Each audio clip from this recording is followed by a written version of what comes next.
안녕하십니까. 다도건축사 사무소의 최현철 건축사입니다. 이번 시간에는 세움터란 무엇인가에 대해서 한번 좀 알아보려고 하는데요. 세움터 홈페이지 메인 화면 보시면 이렇게 되어 있어요. 그리고 어, 세움터 홈페이지 주소가 여기 나와 있으니까 요거 보시고 한번 들어가 보셔도 되고, 아니면 검색창에 세움터라고 치시면 나옵니다, 주소가. 예, 그래서 거기로 들어가 보셔도 되는데, 세움터라는 게 이제 현재는 건축 허가나 착공 신고, 사용 승인 뭐 이런 인허가 절차에 많이 쓰이고 있고, 뿐만 아니라 되게 다양한 그 인허가, 건축물에 관련된 인허가에 대해서 쓰이고 있습니다. 그래서 오늘은 그 어떤 것들이 이제 세움터로 어떤 그 인허가를 진행할 수 있는지에 대해서 한번 좀 알아보려고 하고요. 제가 2007년에서 8년 무렵에 건축 설계를 시작했었는데, 그때 당시에는 어, 인허가를 인터넷을 통해서, 이제 세움터를 통해서 인허가를 진행하는 경우가 한 3분의 2 정도, 한 6, 70%는 이제 세움터를 통해서 진행을 했었고, 나머지 한 2, 30% 정도, 30%, 40% 정도는 그때 당시에도 여전히 세움터가 아닌 그냥 그 도면을 직접 가지고 가서 민원을 신청을 하는 걸로 진행을 했었어요. 근데 그렇게 했을 때 굉장히 좀, 지금 생각해 보면 되게 좀 불합리하다고 생각하기보다는 조금 불편했었던 상황이었죠. 왜냐하면은 그때 당시에 시스템이 없으니까 당연히 그럴 수밖에 없긴 했었는데, 예를 들어 건축 허가를 접수를 한다라고 했을 때도 건축 허가 도면을, 그러니까 건축 도면만 있는 게 아니고 건축, 뭐 소방, 전기, 설비, 구조 뭐 이런 식으로 서류들이 굉장히 도서가 굉장히 많고, 거기에 딸린 서류들도 굉장히 많았었어요. 근데 그 모든 것들을 다 출력, A3 사이즈로 다 출력을 해야 되고, 거기에다가 도장을 다 찍어야 됩니다. 그래서 도면마다 도장을 다 찍고, 서류도 도장을 다 찍어서, 그래서 이제 제본을 한 다음에 가져다 주거나, 아니면 철을 한 다음에 가져다 주거나, 이런 식으로 인허가를 진행을 했었고, 단순히 인허가청에만 도면이랑 서류를 가져다 주는 게 아니고, 허가면 허가분에 대한 그 도면을 건축주한테도 이제 전달을 해야 되는 거고, 또 저희도 이제 허가 접수할 때 도면이라든지 서류에 대해서 일단은 가지고 있어야지 협의가 가능했기 때문에, 저희 것도 보관본도 이제 한 부를 가지고 있었던 거죠. 그리고 뭐 주택건설 사업계획 승인이라든지 아파트 사업 이런 경우에는 시공사분이라든지 아니면 감리자분이라든지 이런 것들을 또 출력을 또 했었어야 돼요. 그래서 엄청나게 많은 양의 종이에다가 인쇄를 해서 여기저기에다가 가지고 가고, 이제 가져다 주고, 이런 식으로 인허가를 진행을 했었습니다. 근데 세움터가 도입되고 난 다음부터 그 양이 현격하게 많이 줄었어요. 네, 그래서 어, 또 이제 인허가청에다가 도면을 가져다 주면, 제가 일전에 한번 설명을 드렸었는데, 허가청이 있으면, 건축과가 있으면 건축과에서 각 파트별로 청 내에 있는 협의 부서들이 있습니다. 이 협의 부서들이 많게는 뭐 한 40군데가 넘을 때도 있고, 적게는 한 10개 미만일 때도 있고 뭐 그러거든요. 근데 여기에 저희가 도서를 일일이 다 가져다 줬었어야 돼요. 전부 다. 그래서 사무실에 뭐 건축 허가를 접수한다 그러면 사무실이 도면으로 꽉 차 있었습니다. 도면을 쭉 나열해 가지고, 거기에서 이제 관련 부서에서 보는 도면들을 추려서, 예를 들어 소방서다 그러면은 소방 도면들, 그리고 건축 기본 도면들 뭐 이런 것들을 다 추리고, 장애인 관련 협의를 해야 된다 그러면은 건축 기본 도면에다가 장애인이 관련되어 있는 도면들을 다 첨부를 하고, 또 뭐 그런 부분들에 있어서 이제 수십 군데가 되기 때문에, 그런 것들을 전부 다 일일이 다 각 파트별로 만들고, 도장을 또 찍고, 그 다음에 종이를 접어서 A3로 이제 도면을 가지고 가니까, 종이를 접어서 이제 제출을 하고 가지고 가서 협의를 하고, 이런 절차들이 좀 있었어요. 근데 지금은 그렇게까지는 하지는 않고 있습니다, 요즘은. 근데 필요에 따라서 이제 도면을 가지고 가기도 하고요. 네. 그리고 그때 당시에는 세움터가 되게 그렇게 활성화되어 있지 않는 상황이라서, 청 내, 그러니까 주무부서, 그러니까 예를 들어 이제 저희가 서울시라고 이야기를 하면, 청 내에 있는 협의 부서들은 세움터가 가능했었지만, 청 내 말고 청 외에 있는 협의 부서들이 있어요. 예를 들어서 그 군대라든지 군부대라든지, 아니면 방송국, 소방서, 아니면 장애인 센터 뭐 이런 부분들에 있어서는 세움터가 그때 당시에 연동이 안 됐었기 때문에, 직접 도면을 출력해서 가지고 가가지고 협의를 하고 그렇게 진행을 했었습니다. 근데 지금은 이제 전부 다 되는 것 같더라고요. 군부대만 제외를 하면 대부분 다 되는 걸로 알고 있습니다. 그리고 그때 당시에는, 지금까지도 뭐 오류가 조금 있긴 하지만 오류는 많이 잡혔고, 예를 들어 뭐 도면을 올렸는데 안 보인다든지, 아니면 확장자 명에 따라서 어떤 뭐 예를 들어 DWG 파일은 보이는데 PDF 파일이 일부 안 보인다든지 뭐 이런 경우들도 있었고요. 아니면 DWG 파일 안에 이제 엑셀 파일이라든지 이런 게 들어가 있을 경우에는 또 도면이 안 보인다든지 뭐 그런 부분들이 좀 많이 있었는데 요즘은 그런 오류들은 좀 많이 잡힌 것 같더라고요. 그리고 그때 당시에 세움터가 왜 지금도 중요하지만 그때는 이제 그 시절에 세움터가 막 도입했을 시기에는 세움터가 굉장히 중요했던 게 어느 정도로 중요했다고 생각을 되냐면 이제 건축 설계를 하시는 분들 입장에서 세움터를 해봤느냐 안 해봤느냐, 세움터를 이제 할 수 있느냐 없느냐에 따라서도 그 사람의 개인적인 능력을 이제 평가하는 기준이 됐다고도 생각을 합니다. 왜냐하면은 저희가 뭐 예를 들어 한 3년 차, 5년 차 되는 설계자들이 이직을 고민을 한다든지 아니면은 뭐 인터뷰를 했을 때 세움터를 해본 적이 있는지를 꼭 한 번씩 물어봤었어요. 그때 당시에. 제 기억으로는 그랬었고, 그리고 그때 당시에 이제 세움터를 한번 해봐야지 신입사원이 들어오거나 신입사원이 아니더라도 한 대리급 정도 되면 뭐 2년차, 3년차, 4년차 이쯤 되면 세움터 한번 해봐야지 이런 이야기를 합니다. 근데 저는 신입사원 때부터 해서 그런지 모르겠지만 세움터가 그렇게 어려운 작업은 아닌데 사실 거기에 들어가는 숫자들이라든지 아니면 도면을 올리는 위치라든지 이런 것들을 좀 정확하게 하지 않으면 나중에 이제 조금 문제가 될 수 있어요. 그러니까 숫자를 기입하는 부분에 있어서는. 그래서 그런 오류들도 이제 없이 할 수 있는지 없는지, 전산을 통해서 인허가를 할 수 있는지 없는지가 굉장히 좀 중요한 그거를 가늠할 수 있는 척도로 보기도 했었습니다. 그때 당시에는. 그리고 세움터에 대해서 이제 좀 본격적으로 말씀을 좀 드리면, 자, 건축 행정 시스템 세움터란 무엇인가? 한번 보시면은 대한민국 대표적인 복합 민원인 건축 행정 업무 전반의 전자화를 통해 국민은 관청 없이 이제 인터넷으로 편하게 인허가를 신청하고 공무원은 건축 행정 업무 전반을 전자적으로 원스톱 처리하게 하는 국가 표준 정보 시스템입니다. 이렇게 이제 세움터 상에는 안내가 되어 있습니다. 소개가 되어 있습니다. 홈페이지 한번 보실까요? 여기 보시면은 여기가 세움터 메인 홈페이지고요. 여기에서 민원 서비스가 있고 정보가 있고 알람이 있고 이용 안내가 있는데 세움터 행정 시스템 소개를 보시면은 보시는 내용들이 동일하게 들어가 있다라고 보시면 될 것 같아요. 대표적인 거는 뭐 일하는 방식의 혁신, 정보자원 관리 혁신, 대국민 서비스 혁신 뭐 이런 식으로 해서 쭉 내용이 나와 있는데 실제로는 이제 관청에 직접 찾아가서 도면을 가져다 주고 뭐 수정할 내용이 있으면은 가가지고 뭐 직접 도면을 또 교체를 한다든지 그런 내용들이 없고 그냥 전산화를 통해서 인터넷을 통해서 손쉽게 도면도 교체를 할 수가 있고 인허가 시에 보완도 할 수 있고 뭐 그렇다고라고 보시면 될 것 같고 자 보시면은 여기 1세대 수작업에서 정보화 이전에서 2003년까지죠. 수기 서류로 이제 제출을 했던 시기라고 보시면 되고 2세대 전산화해서 CS 기반의 건축 행정에서 2007년이죠. 그러니까 관청에서 CD 제출하고 전산 집계 뭐 했다 이렇게 하는데 실질적으로 이때 당시에도 그냥 수기 작업이었어요. 그냥 CD는 추가적으로 더 가져다 주는 수단의 하나였을 뿐이고 실제로는 CD를 통해서 납품을 한다든지 아니면은 관청에다가 CD만 갖다 준다든지 그런 적은 없었습니다. 그냥 도면으로 전부 다 출력해서 가져다 달라고 이야기를 했었어요. 그래서 도면을 가져다 주고 추가적으로 CD까지 주는 그런 상황이었었고 그 이후에 이제 2008년부터 2019년까지 3차 네트워크화에서 인터넷 기반 건축 행정 진행을 했었죠. 그래서 무방문 이제 무방문의 모서류 개방 공유 실시간 집계 뭐 이런 식으로 해서 실시간으로 전화 통화를 하면서 보완을 할 수 있는 시스템이 자리 잡혔고요. 그다음에 4세대 이제 스마트 건축 시스템에서 2020년 클라우드 기반의 건축 행정 이렇게 변화하고 있습니다. 그리고 세움터에서 가능한 민원 서비스를 한번 알아볼 텐데 건축 인허가, 주택 인허가 이렇게 구분해서 설명을 좀 드릴 거예요. 근데 여기 보시면은 세움터에서 전체 민원으로 들어가시면 건축 인허가, 주택 인허가, 건축물 대장, 정비 사업, 사업자, 건축위원회 심의, 녹색 건축물 해체 멸실 뭐 이런 식으로 있는데 해체 멸실은 2022년 6월 27일부로 이제 생애 이력 시스템, 생애 이력 관리 시스템으로 넘어갔습니다. 거기에서 이제 민원을 신청을 하실 수가 있어요.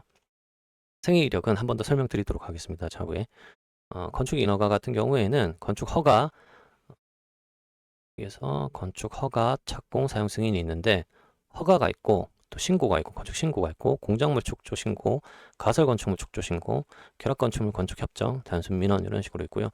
건축사 사무소에서는 사실은 건축 인허가와 주택 인허가 요 두 가지를 가장 많이 민원 신청을 합니다.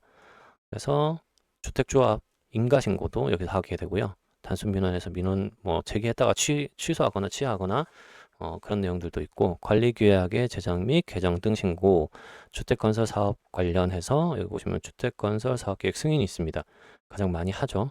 그 다음에 뭐 경미한 변경이라든지, 그 다음에 변경 승인, 예, 그런 것들이 있고, 나머지 이제 관리 방법 결정 및 변경 결정 신고, 임대주택 사업 관련, 행여가 신고, 임대주택 조합 신고, 인가 이런 식으로 있고요. 내려가시면은 건축물 대장에 대한 내용도 많이 있습니다. 요즘에는 그 건설 경기가 좀 안 좋아서 그런지 모르겠지만 건축물 대장에 관련되어 있는 내용의 민원을 좀 많이 신청하는 편이에요. 저도 그렇고.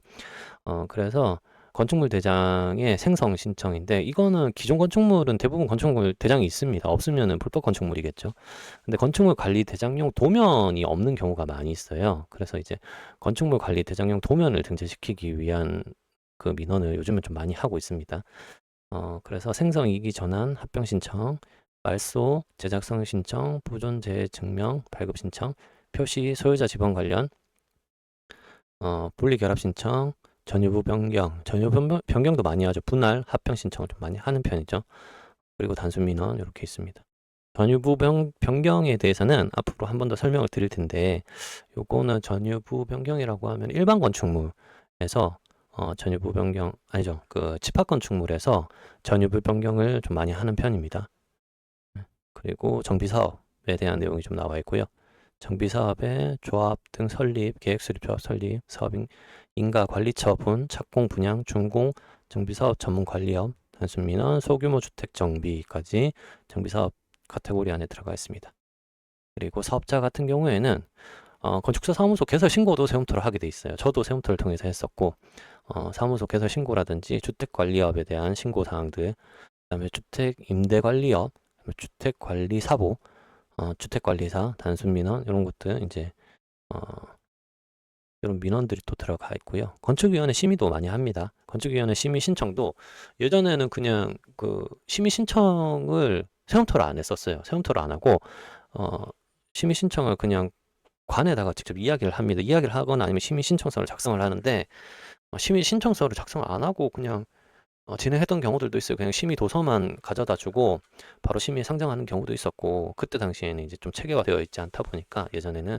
근데 요즘에는 심의 신청을 하게 되면 전부 다 세움터를 통해서 심의 신청을 해야 됩니다. 건축위원회 심의 신청이 있고, 그다음에 건축위원회 구조안전 신청에서 요 내용들이 있고, 그다음에 내려가시면 녹색 건축, 어, 건축 인허가를 하면 에너지 절약 계획서 설치 대상인 건축물이 있어요. 일정 규모 이상이 되면.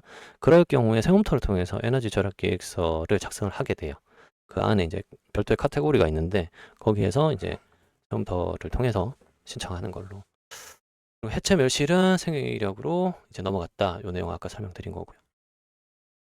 자, 그리고 내용을 제가 마무리 좀 많이 썼는데 쭉 한번 읽어드리면, 세움터는 단순히 건축 허가를 위한 시스템이 아니고 건축 인허가 전 과정의 다양한 서비스를 통합적으로 처리하는 종합적인 행정 플랫폼이라고 보시면 됩니다. 특히 건축, 주택, 정비사업, 건축물 대장, 사업자 관리까지 여러 분야에서 민원을 하나의 시스템 안에 처리된다는 점에서 기존의 행정 방식과는 비교할 수 없는 수준의 효율성을 제공하고 있습니다.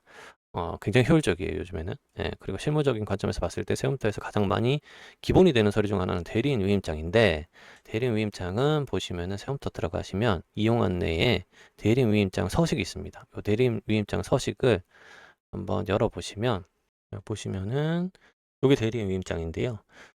여기에 이제 동의자 인적사항을 접습니다. 이제 건축주죠. 건축주나 이제 법인이나 이런 식으로 있으면 여기에다가 성명, 상호 법인명, 생년월일, 법인 등록번호, 사업자 등록번호, 주소, 전화번호, 이메일, 핸드폰 번호 있고, 위임 유형은 한정위임과 포괄위임이 있는데, 한정위임이라고 하는 거는 당해 민원 종료시까지만 위임하는 거예요. 그러니까 뭐 예를 들어서 어, 저희가 뭐 용도 변경을 한다라고 했을 때 용도 변경 요 그 당해 민원만 예를 들어 신규 건축물이라고 봤을 때 건축 허가를 접수를 했다라고 했을 때 허가건에 대해서만 이제 민원을 신청을 하는 거고, 거기에 대한 부분만 위임을 하는 거고, 그 이후에 이제 위임 사항에 대해서는 별도로 또 위임서를 받아야 됩니다. 대리 위임장을. 근데 포괄 위임이라고 하는 거는 당해 민원을 포함해서 당해 허가 번호와 직접 연결되는 모든 후속 민원을 종결시까지 위임한다라고 돼 있어요. 그래서 건축 허가를 최초에 접수를 했을 때 위임장을 받고 이제 포괄 위임으로 했을 때는 준공까지 동시에 처리가 가능하다. 이 위임장 하나로 그렇게 생각하시면 되고, 이런 내용이 있습니다. 상기인은 당해 대리인에게 인터넷 건축 행정 시스템 세움터를 통해 민원을 작성하고 신청하는 과정에서 모든 권한을 위임함을 동의합니다. 라고 해서 동의인이 있고, 여기에 예를 들어 이제 뭐 저희 사무실 다도건축사 사무소 귀중 뭐 이렇게 하면 되고요. 거기에다가 이제 저희 건축사 사무소의 대리인, 저희가 대리인이 되는 거죠. 그러니까 건축주를 대신해서 저희가 인허가를 진행을 한다. 행정 시스템으로 인허가를 진행한다라는 위임장이기 때문에 당의 대리인은 업무 진행을 하는 과정에서 취득한 정보를 본 목적 외에 다른 용도로 사용하지 않겠으며 이를 위반 시에 모든 책임을 지겠습니다라고 해서 저희도 별도의 서명이 들어갑니다. 그래서 건축주 서명과 대리인의 서명이 들어가고, 이것도 민원을 제기할 시에 이제 민원에서 어, 제출을 해야 됩니다. 동일하게. 자, 그리고 대리위임장은 뭐 그렇게 해서 제출을 하시면 되고, 건축주는 대지 또는 건축물의 소유권 확인할 수 있는 서류를 제출해야 됩니다. 왜냐하면은 내 건물이 아닌데 민원을 신청할 수는 없는 거잖아요. 그래서 등기부 등본이라든지 사업자 등록증 이런 것들을 이제 제출을 하셔야 됩니다. 그리고 실제 소유자에 대한 대리위임장을 받아야 되는 거고요. 일반적으로 해당 서류는 건축사에게 전달되어 세움터에 등록하는 방식으로 진행하게 됩니다. 저희가 이제 대신해서 올리죠.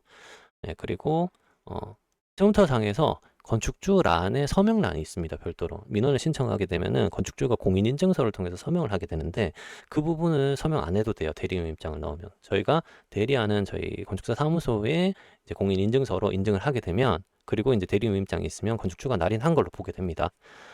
그리고 어, 처음부터 도입 이전에는 이제 이러한 모든 서류와 설계 도서를 일일이 도장을 날인해가지고 제출하는 방식이었어요. 그래서 수천 장에 달하는 도면에 반복적으로 도장을 찍어야 됐었는데, 이게 예를 들어 서류에 오류가 발생할 경우에는 그 부분을 또 재출력해가지고 도장을 찍고 중간에 가로 끼우고 해야 되는 이제 번거로움이 좀 있었죠. 예, 근데 이제 사무실 도장을 어, 그래서 이제 건축주한테 매번 도장을 달라고 할 수가 없잖아요. 도장을 가지고 갔다가 왔다가 할 수가 없으니까 맡겨놓거나, 저희 사무실에 이제 도장을 맡겨놓거나 아니면 건축주 이름으로 도장을 새로 하나 팠었어요. 그래서 그 설계 사무실 안에 건축주 도장이 굉장히 많이 모여 있었던 기억이 있습니다. 네. 왜냐하면 건축주가 이제 직접 도장을 파가지고 이거 쓰라고 이야기를 하거나 아니면 저희가 이제 권유를 하기도 해요. 도장 파셔가지고 저희한테 맡겨두시면 저희가 이걸로 도장 날인하겠다. 그러면 이제 건축주가 직접 뭐 이야기하시죠. 그냥 가지고 계시면서 이제 도장 날인해라. 정권을 위임한다. 이런 식으로 이야기를 하시고, 현재는 이제 전자서명 시스템, 그 공인인증 시스템이 적용되면서 과거와 같이 대량으로 도장 찍는 과정은 대부분 사라졌어요. 그러니까 특히 도면에 들어가는 도장이 많이 사라졌다라고 보시면 돼요. 도면에 도장을 수백, 수천 장을 찍어야 되는데 그게 사라졌기 때문에 이제 좀 그 부분이 좀 큽니다. 인허가 시에. 다만 일부 서류의 경우는 여전히 날인 후에 스캔해서 업로드하는 절차가 있습니다. 예, 그래서 뭐 신청서라든지 확인증이라든지 이런 것들 보시면은 일부 서류들은 아직까지도 도장 찍어서 스캔해서 업로드하고 있습니다. 결국은 세움터는 단순한 시스템 변화가 아니라 건축 인허가 업무 방식 자체를 바꿔놓는 핵심 인프라이며, 이를 얼마나 정확하게 이해하고 활용하느냐에 따라서 업무의 효율과 완성도에 상당한 차이가 발생됩니다. 처음에 접하시는 분들은 다소 복잡하게 느껴질 수 있지만 전체 구조와 흐름을 이해해 두신다면 건축 인허가 절차를 보다 체계적으로 진행하는 데 도움이 될 것입니다. 그리고 세움터 대리 위임장을 제가 올려놨고요.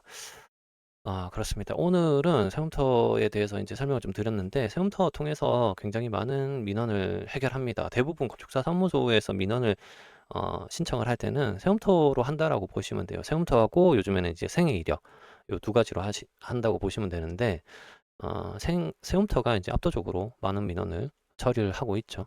그리고 세움터상에서 보시면은 시스템에 여러 가지 조금 음, 민원 신청 말고도 여기 보시면은 이런 내용들도 있어요. 건축 정보 지도조회, 뭐 건축 신고 현황 조회, 건축물 대장 존재 여부, 건축물 정보, 건축사 사무소 정보 이런 내용들도 있고요. 그래서 주변에 있는 건물에 이제 건축 허가가 언제 났는지 뭐 이런 것들도 확인할 수 있는 자료를 여기서 제공하고 있어요.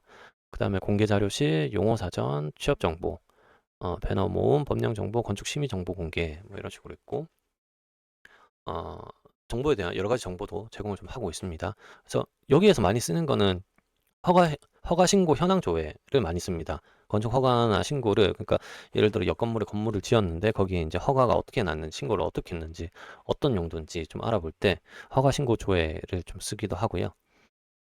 그 다음에 이제 네, 그 정도 있다라고 보시면 될 것 같습니다. 그래서 예를 들어 뭐 건축 인허가를 진행할 때 건축 인허가 누르시면 이런 식으로 내용들이 34개 민원이 있죠. 여기에서 건축물 대수선 용도 변경 신고, 건축 대수선 용도 변경 허가, 여기가 있고요. 여기 두 개가 제일 많이 하죠. 허가건이냐 신고건이냐에 따라서.